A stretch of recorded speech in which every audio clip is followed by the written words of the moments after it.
नमस्कार, मी दिनकर शिंदे. आपण पाहताय डीएस न्यूज. तुमचं मत माझं मत मध्ये आपलं स्वागत. मित्रांनो, महत्वाचा विषय मी आपल्या समोर घेऊन आलो आणि तो म्हणजे असा आहे की राष्ट्रवादी काँग्रेस अजित पवार गटामध्ये सुनेत्राताई पवार राष्ट्रीय अध्यक्ष झाल्यानंतर, महाराष्ट्राच्या गटनेत्या झाल्यानंतर त्यांनी धडाडीनं निर्णय घ्यायला सुरुवात केली आहे. त्यांचे अनेक निर्णय आणि त्यांची काय नेमकी खेळी चालली आहे याकडे सगळ्यांचं लक्ष आहे, पण अनेकांच्या लक्षात ती खेळी येत नाहीये. कारण नुकतीच त्यांनी 10 मार्चला निवडणूक आयोगाला जे पत्र दिलं त्या पत्रामध्ये त्यांनी राष्ट्रीय कार्यकारिणीच्या संदर्भात काही जणांची नावं दिलेली आहेत. म्हणजेच अपेक्स कमिटी ही नियुक्त करण्यासाठी काही जणांची नावं दिलीत आणि या नावांमध्ये खरा ट्विस्ट आलाय. कारण सुनेत्राताई पवारांनी जी 14 नावं यामध्ये दिलेली आहेत त्यामध्ये स्वतः सुनेत्राताई पवारांचंही नाव आहे. जुने जे पदाधिकारी आहेत जे अजितदादा पवारांच्या सोबत होते, त्यानंतर सुनेत्राताई पवारांच्याही सोबत होते, परंतु त्यानंतर आणखी 2 जणांची नव्यानं या अपेक्स कमिटीमध्ये निवड करण्याच्यासाठी सुनेत्राताई पवारांनी ती नावं दिली आहेत. परंतु यामध्ये ज्यांची जबाबदारी होती, ज्यांना या पदावरती आपण जाऊ असं वाटत होतं किंवा जे प्रभावी नेते म्हणून राष्ट्रवादी काँग्रेसमध्ये गणल्या जात होते, त्या 2 नेत्यांना मात्र सुनेत्राताई पवारांनी बाहेरचा रस्ता दाखवलाय. म्हणजेच त्यांना या अपेक्स कमिटीपासून दूर ठेवलंय, बाहेर ठेवलंय. या सगळ्या घडामोडीवरती राष्ट्रवादी काँग्रेसमध्ये अनेक चर्चा घडतायत आणि त्यासोबतच मित्र पक्ष असतील किंवा विरोधी पक्षामध्ये सुद्धा अनेक चर्चा घडताना आपल्याला पाहायला मिळतंय. ही कशाची तरी चाहूल आपल्याला या ठिकाणी पाहायला मिळतेय. सगळ्यात महत्वाचं असं आहे की सुनेत्राताई पवारांनी 10 मार्च 2026ला निवडणूक आयोगाला जे पत्र दिलं होतं, या पत्रामध्ये आपल्याला माहिती आहे की प्रफुल्ल पटेल यांचं कार्यकारी अध्यक्ष असं पद त्याच्यामध्ये दिलं गेलं नव्हतं. त्यासोबत सुनील तटकरे यांचं सुद्धा महाराष्ट्र प्रदेशाध्यक्ष पद त्यामध्ये दिलं गेलं नव्हतं. परंतु जी कमिटी त्यांनी दिली होती अपेक्स कमिटी, यामध्ये जे नाव सुनेत्राताई पवारांनी दिले ती मी आपल्याला अगोदर सांगतो, म्हणजे आपल्या लक्षात येईल की या कमिटीवर नव्यानं कोण आलंय आणि यामध्ये कोणाला घेण्यात आलेलं नाहीये. त्यामध्ये सुनेत्राताई पवार या राष्ट्रीय अध्यक्ष, त्यानंतर शिवाजीराव गर्जे यांना खजिनदार म्हणून त्या ठिकाणी पद देण्यात आलेलं आहे. मात्र दुसरे जे आहेत प्रफुल्ल पटेल त्यामध्ये आहेत, सुनील तटकरे त्यामध्ये आहेत, छगनराव भुजबळ त्यामध्ये आहेत, माणिकराव कोकाटे माजी मंत्री तेही या अपेक्स कमिटीमध्ये आहेत.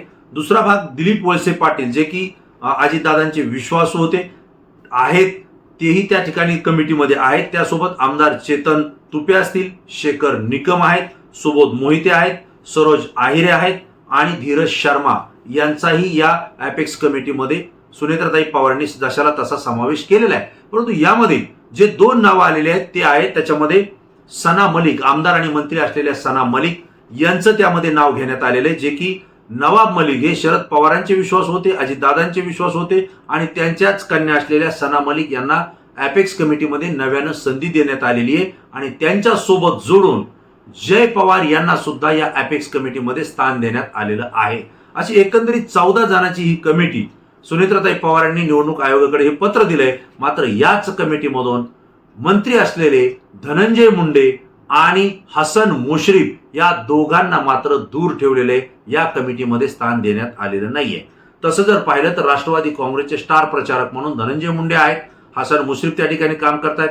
एक राष्ट्रवादी काँग्रेसचे महाराष्ट्रातले प्रभावी नेते म्हणून या दोघांकडे पाहिलं जातं आणि राष्ट्रवादी काँग्रेसमध्ये अजितदादांच्या सोबत या दोघांनी खांद्याला खांदा लावून काम केलं, प्रचारही केला, प्रसारही केला. परंतु दरम्यानच्या कालावधीमध्ये ज्या काही अडीअडचणी आल्या किंवा यांच्या नावाच्या संदर्भात महाराष्ट्रातल्या राजकारणामध्ये जी काही कालटणी मिळाली, विरोध झाला आणि त्यानंतर सुनेत्राताई पवारांनी सुद्धा सावध भूमिका घेतलेली आहे. या ठिकाणी आपण म्हणतो की दूध पोळल्यानंतर ताक सुद्धा फुंकून प्यावं लागतं. अगदी तशाच पद्धतीनं सुनेत्राताई पवार यांनी ही कमिटी नेमत असताना ताक सुद्धा त्या ठिकाणी फुंकून पिलं की काय असं आपल्याला वाटतंय.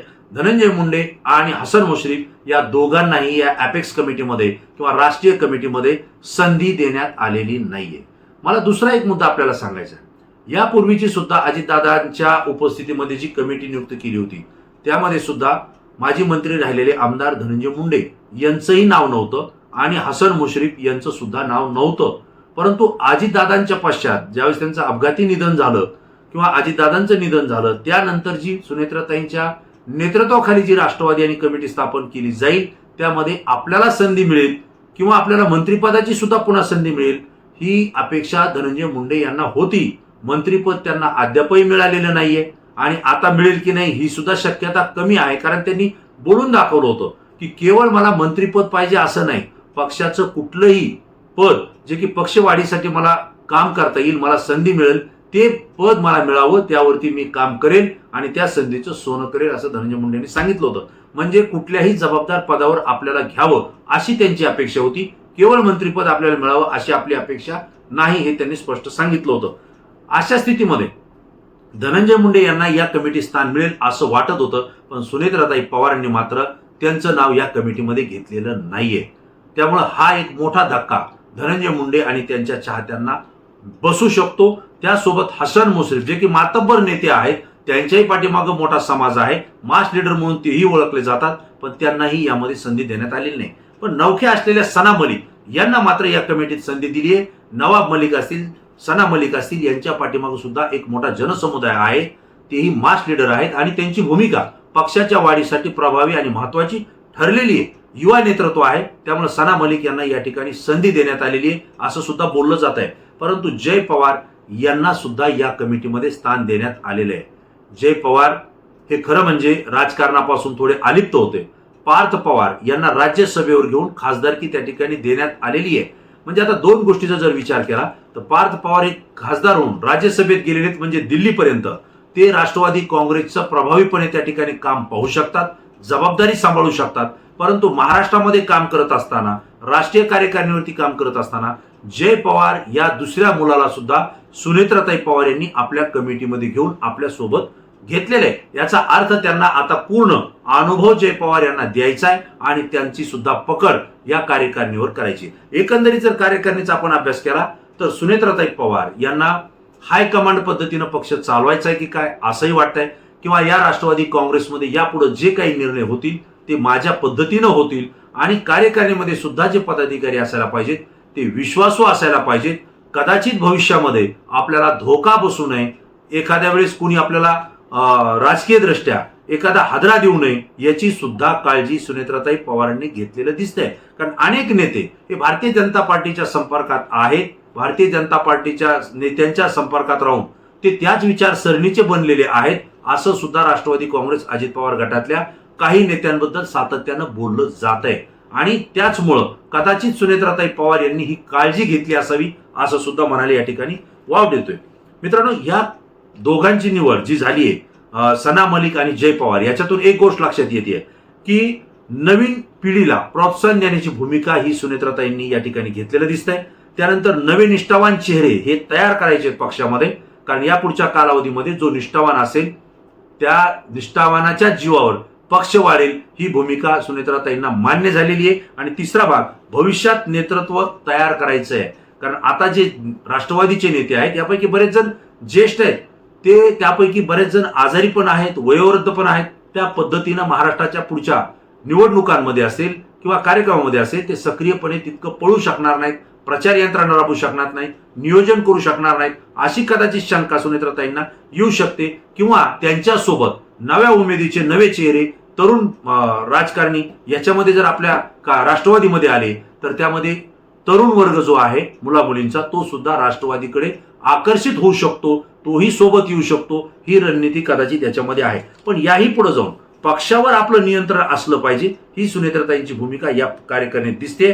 दुसरी गोष्ट, विश्वासू लोकांनाच संधी देण्याची भूमिका आहे आणि तोच संदेश त्यांनी पक्षामध्ये दिलाय. जो विश्वासू राहील, जो प्रामाणिकपणे काम करेल आणि सगळ्यांना मान्य असेल त्या चेहऱ्यांना या पुढच्या कालावधीमध्ये संधी मिळेल हा संदेश त्यांनी दिलाय. आणि तिसरा भाग, भवितव्यातली जी काही राजकीय खेळी आहे, कारण अनेक खेळी राजकारणामध्ये घडणार आहेत. शरद पवारांची राष्ट्रवादी असेल किंवा सुनेत्राताई पवारांची राष्ट्रवादी म्हणून आपण आता या दोन्ही राष्ट्रवादीचं विलिनीकरण होण्याच्या चर्चा आहेत. राष्ट्रवादी शरद पवार गटाकडून आता स्पष्ट सांगितलंय विलिनीकरण होणार नाही, आम्हाला त्याची आता गरज राहिलेली नाही. त्यामुळे ज्या भविष्यातल्या ज्या खेळी खेळाव्या लागणार आहेत, भारतीय जनता पार्टी सोबत महायुतीत आहे, भारतीय जनता पार्टी स्वतंत्र लढायचं म्हणून पुढे सांगते, अशा वेळेला आपला पक्ष, आपली कार्यकारिणी, आपली संघटना ही स्वबळावर निवडणुकीसाठी सुद्धा सज्ज झाली पाहिजे, तयार झाली पाहिजे, अशी भूमिका सुनेत्राताई पवारांची दिसते. विशेष म्हणजे सुनेत्राताई पवारांचा हा जो निर्णय हा पक्षाला मजबूत करणारा असेल की याच्यातून काही नवं संकट पुन्हा पक्षासमोर उभा राहील हे खरं म्हणजे काळच ठरवेल आणि हे सुद्धा पाहण्यासारखं असणार आहे. मित्रांनो, तुम्हाला काय वाटतं? धनंजय मुंडे, हसन मुश्रीफ या दोघांनाही सुनेत्राताई पवार यांनी या ॲपेक्स कमिटीमध्ये का संधी दिली नसेल, का घेतलं नसेल? दुसरी गोष्ट, सना मलिक आणि जय पवार या दोघांना कार्यकारिणीवर घेऊन सुनेत्राताई पवार यांना नेमका पक्षाला काय संदेश द्यायचा आहे? तुम्हाला काय वाटतंय? तुमची प्रतिक्रिया तात्काळ द्या, कारण तुमची प्रतिक्रिया महाराष्ट्रातून असते, ती अत्यंत अभ्यासू असते, म्हणून आमच्यासाठी महत्त्वाची असते. DS न्यूजला सबस्क्राईब केलं नसेल तर मित्रांनो तात्काळ सबस्क्राईब करा आणि असेच नवनवीन व्हिडिओ पाहण्यासाठी आमच्या संपर्कात राहा. पुन्हा नवीन विषय, नवीन माहिती घेऊन आपल्यासमोर येईल. तोपर्यंत धन्यवाद.